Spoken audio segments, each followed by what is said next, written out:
dad and asked him, could I come home and just stay in there?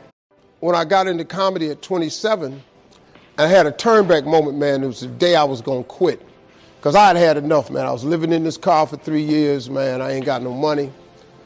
And I was going to call my mom and dad and ask them, could I come home and just stay in the attic for about 4 months till I find a job. My father told me, you can't come back home. Once you leave my daddy's house, you got to figure it out.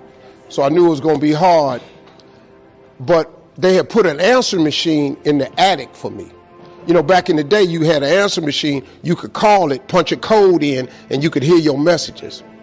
And so I was bathing in a hotel in Pensacola, Florida. And the way I used to bathe was, I used to go to hotels that had those bathroom doors that went floor to ceiling. I would go to real fancy, like Ritz-Carltons and stuff like that, because they had linen towels wrapped up in a basket. And I would take a bunch of them and run hot water on them, and I'd take them in the stall and shut the door, and I'd take my bag and I'd soap up. Then I would wait till the coast was clear, and I'd run out and get a bunch of more rags and soak them up and come out and wipe it off. Then I'd stand there and dry, put my clothes back on. That's how I bathed every other day, man. And so I was in there one time, and they had a convention in town. And when I got all the stuff, I soaped up. This convention let out, and men was just coming in the bathroom, and I couldn't go out. So I couldn't get the soap off. So I let the toilet seat down, and I'm sitting there, man. I just started crying. I said, man, I can't take this no more. I'm finna quit. I'm gonna go call my daddy, just ask him, can I come home, man? I can't do this no more. So before I called him, I called the answer machine, and I got a message. And it said, Steve Harvey, this is Chuck Sutton from Showtime at the Apollo. We saw a tape of you. If you would come to New York Sunday night, this was a Thursday, come to Sunday night, we're gonna put you on TV, Showtime at the Apollo. Put me on TV, that was my dream. But I had a problem. I had $25, and I couldn't get to New York.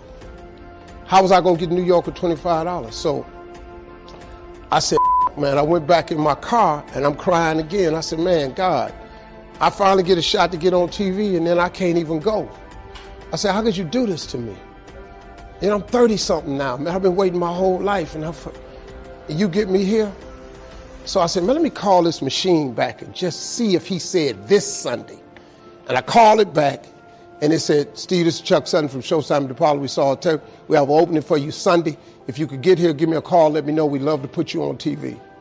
I said, so I got ready to hang up, and I heard, boop, you have another message. And I punched in the code, and the message says, Steve Harvey, this is Tom Sobel from the Comedy Caravan.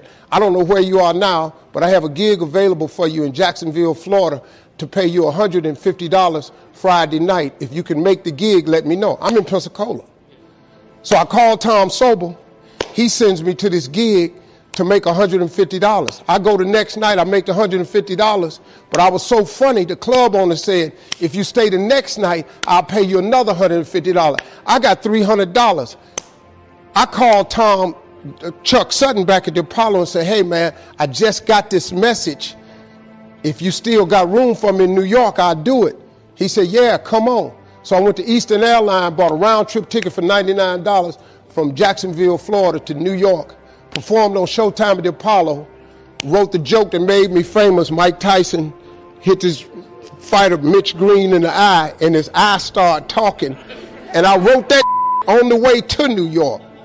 Got a standing ovation on the Apollo. I have been on television ever since that night right there.